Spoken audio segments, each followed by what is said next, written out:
অনেক দিন পর আরও একটি নতুন ভর্তার ভিডিও নিয়ে আসলাম। আর আপনাদের ভর্তা আপু তো আমি একদম ফেমাস হয়ে গিয়েছি। তো যাই হোক, আজকে একটু ভিন্ন রকম ভর্তা বানাবো। সবাই পুরো ভিডিওটি অবশ্যই দেখবেন, তাহলেই বুঝতে পারবেন অনেক মজার ভর্তা। আসসালামু আলাইকুম, সবাই কেমন আছেন? আরও একটি নতুন ভিডিও নিয়ে আসলাম। আর আমি তো সবসময় ভর্তা, মাছ, মাংস সব কিছুর ভিডিও মোটামুটি এখন মিলেমিশেই দিচ্ছি, বাট আমার ভর্তার ভিডিওটা না একটু বেশিই দিয়েছি আর এর আগে। আর এখন আরও একটি নতুন ভর্তার ভিডিও নিয়ে আসলাম। এই ভর্তাটি কিন্তু আমি কখনো দেখাইনি, কখনোই এরকম ভর্তা বানিয়েছি বাট 2 বছর আগে, বাট তখন আমি ভিডিও করিনি এই ভর্তাটির। আর এটা হলো চান্দা শুটকির ভর্তা। এই ভর্তাটি যে খেয়েছে সেই জানে কি যে মজা লাগে এই ভর্তাটি।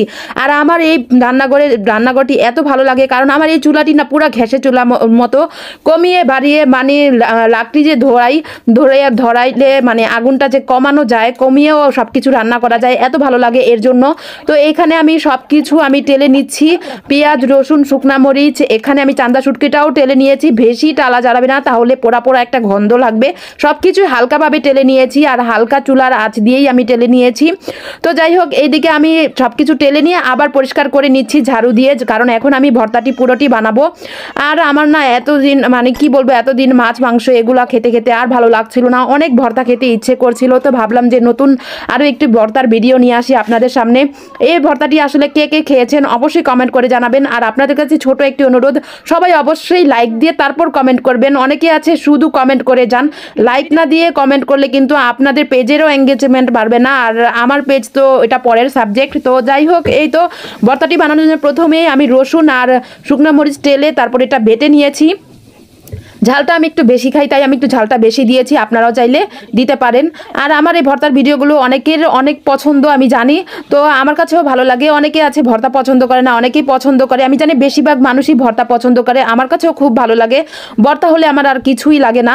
তো আপনাদের সামনে আমি নতুন আরও একটি ভর্তার ভিডিও নিয়ে আসলাম। কেমন হয়েছে অবশ্যই সবাই কমেন্ট করে জানাবেন। আর আপনাদের কাছে একটি অনুরোধ, আমার চ্যানেলটি একটি সাবস্ক্রাইব করে আসবেন, আর আমার পেজটিতে একটি ফলো দিয়ে আসবেন। চান্দা মাছের শুটকির ভর্তা কিন্তু বানাতে তেমন একদমই কষ্ট না। তারপর আমি পেঁয়াজগুলো বেটে নিয়েছি। পেঁয়াজ কিন্তু তেমন বেশি বাটা যাবে না, একটু আস্তে আস্তে রাখতে হবে, তাহলে কিন্তু খাওয়ার সময় অনেক ভালো লাগবে। আর চান্দা শুটকিতে এত কাটা, আমার হাতে বারবার কাটা লাগছিল, খুব ব্যথা পাচ্ছিলাম। আমার একটা ছোট চামচের দরকার হয়তো পড়ছিল তখন, যখন আমি ভর্তাটি বানাচ্ছিলাম। তারপর আমি শেষে ধনেপাতা দিয়েছি, ধনেপাতা দিয়ে ভর্তাগুলো ভালো করে এখন বেটে নিব। এই ভর্তাটি এত মজা, গরম গরম ভাতের সাথে চাইলে আপনারাও ট্রাই করতে পারেন। আপনাদের কাছেও অনেক ভালো লাগবে, আমার কাছেও খুব ভালো লাগবে। আর আমার এখানে অনেক বিরক্ত করছিল সাইরাস আমিরা ভর্তা বানানোর সময়, কিন্তু প্রায় সময়ই বিরক্ত করে। তো যাই হোক, ভর্তা কেন সব ভিডিওতেই ওরা বিরক্ত করে। এই যে আমি এখন ভয়েস দিচ্ছি, ভয়েসের সময়ও কিন্তু ওরা আমার সামনেই এসে বিরক্ত করছিল। তো সবাই ভালো থাকবেন, সুস্থ থাকবেন, আর সবাই সব কিছু সবসময় আমার জন্য দোয়া করবেন, আমি যাতে অনেকটাই এগিয়ে যেতে পারি, আরও নতুন নতুন ভিডিও নিয়ে আসবো ইনশাল্লাহ। আমি এখন রেগুলার অ্যাক্টিভ থাকার চেষ্টা করি, সবাই আমার জন্য দোয়া করবেন। আর ওরা তো অনেক বিরক্ত করছিল, কি বলবো, ভয়েস দিতে গেলেও অনেক কষ্ট হয়ে যায় মাঝে মধ্যে। তো সবাই ভালো থাকবেন, সুস্থ থাকবেন, স্বপ্নের পথে পাশে থাকবেন, আর সবাই এগিয়ে যাবেন। আল্লাহ হাফেজ।